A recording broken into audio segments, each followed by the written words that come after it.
Howdy folks, welcome to Meandering Across America. Did you know that on Royal Caribbean's Harmony of the Seas in the Central Park neighborhood that there are several rooms that have a secret extended balcony? Well, that and more in a moment.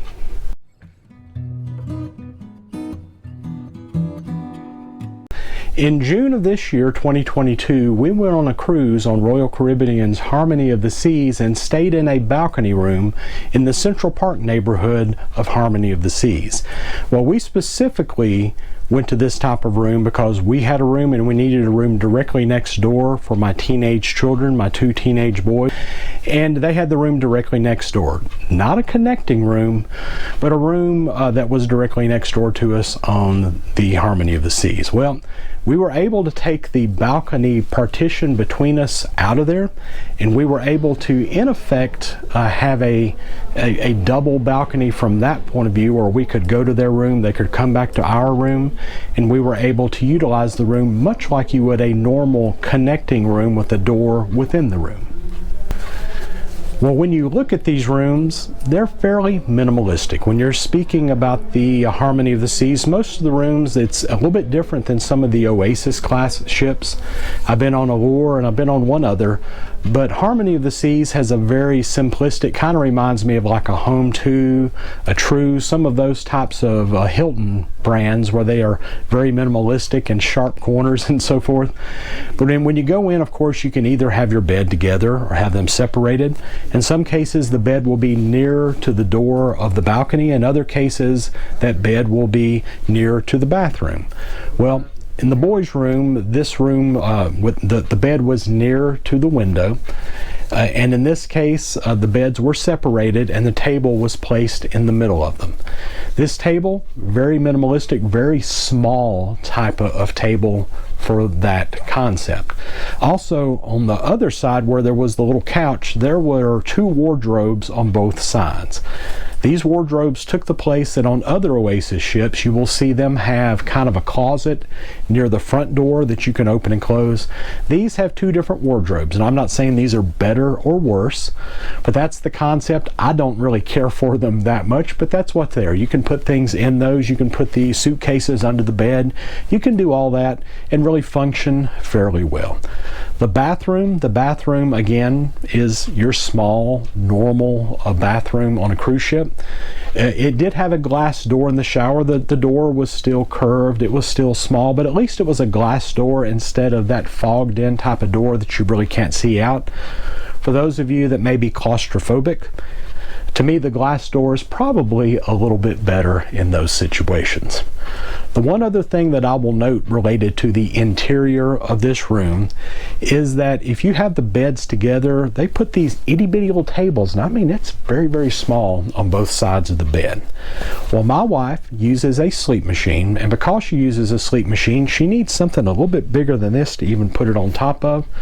So what we decided to do was to take the bed, move it over, and then take the little table that was on my side, put it on her side, put them together.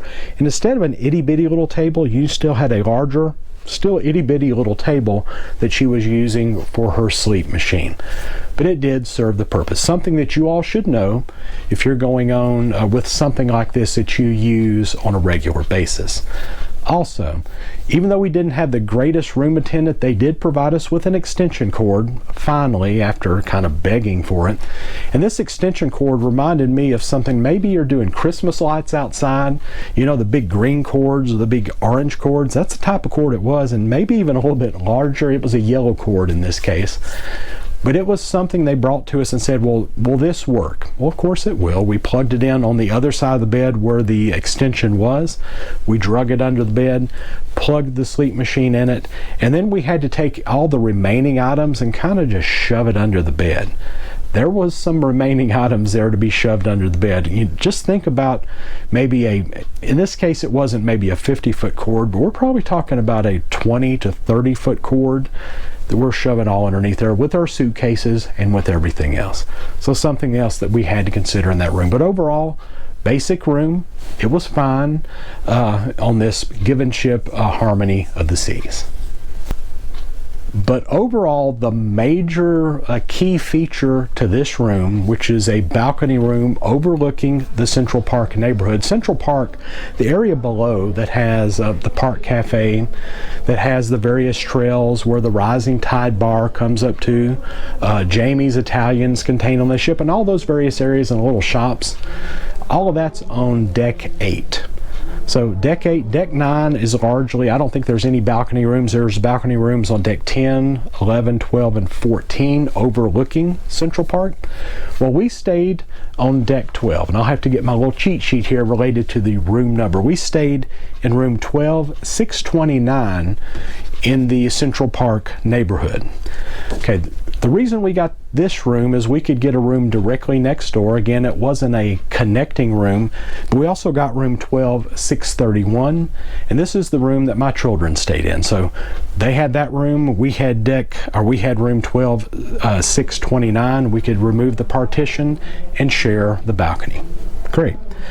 But also on the other side of our room, my wife and I's room, 12629, there was an interior room, 12627.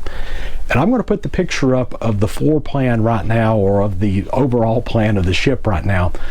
But as you can see, this balcony room, or this interior room, was directly next door to us. When we first got there, we could open the door, look in it, and we saw what type of room it was. There was, of course, no balcony.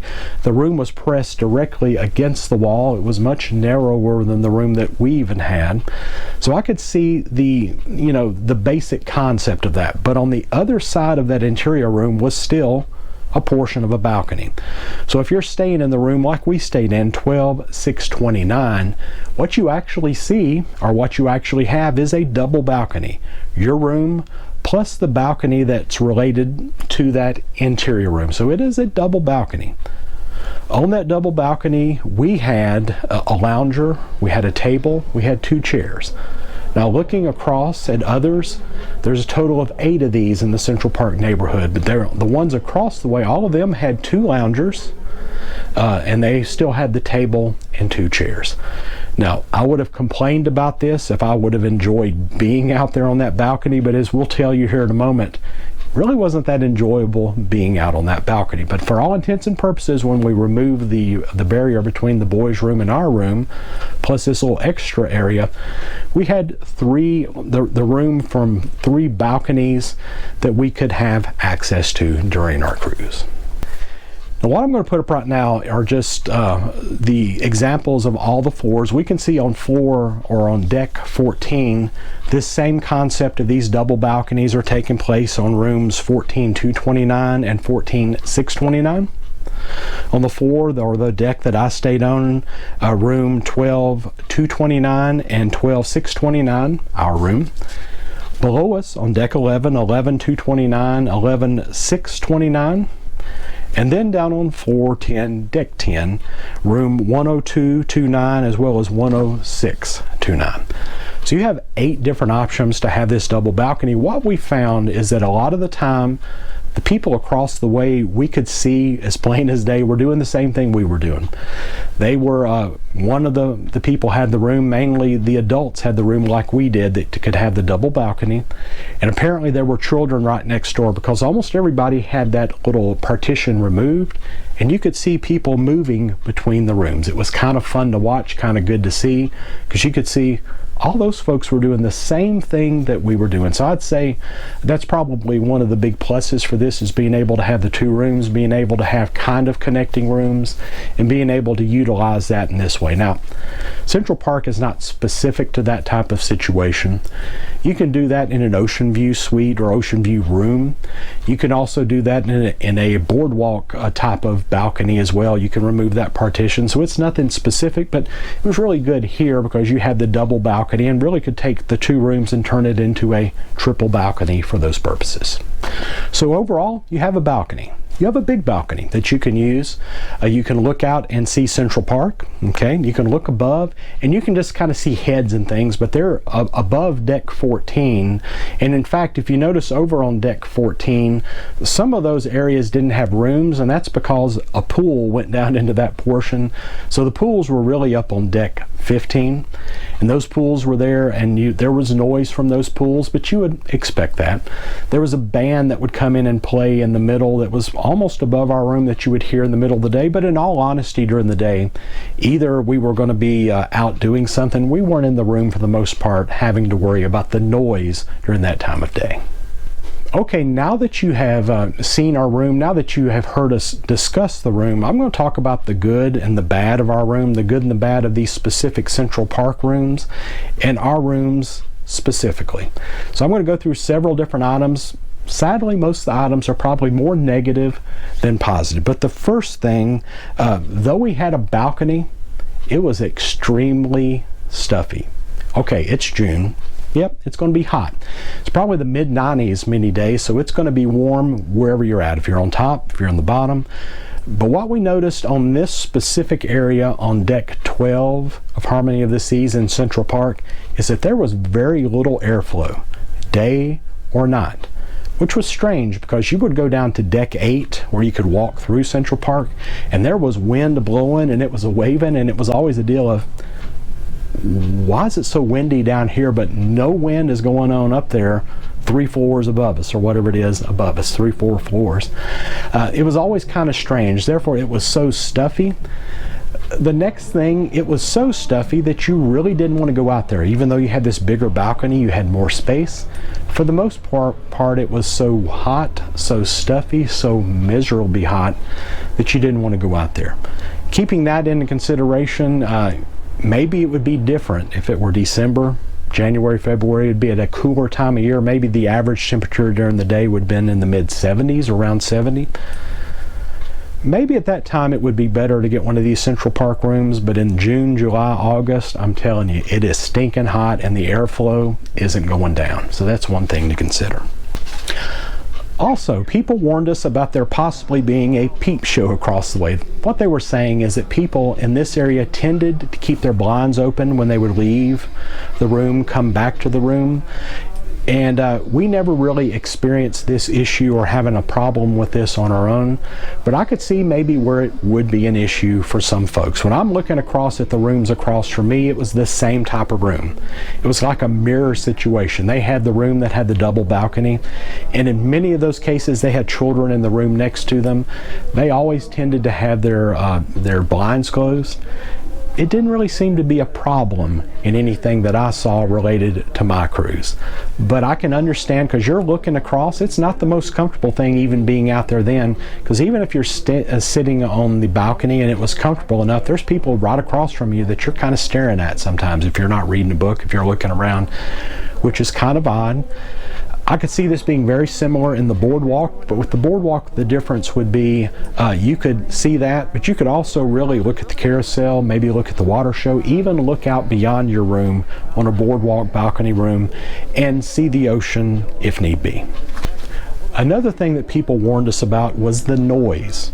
Okay, during the day there probably was the noise of the band and the things, and the complaints I saw was noise at night, going on very late at night. And in all honesty, I didn't notice this noise, even though we would normally get back to the room fairly late.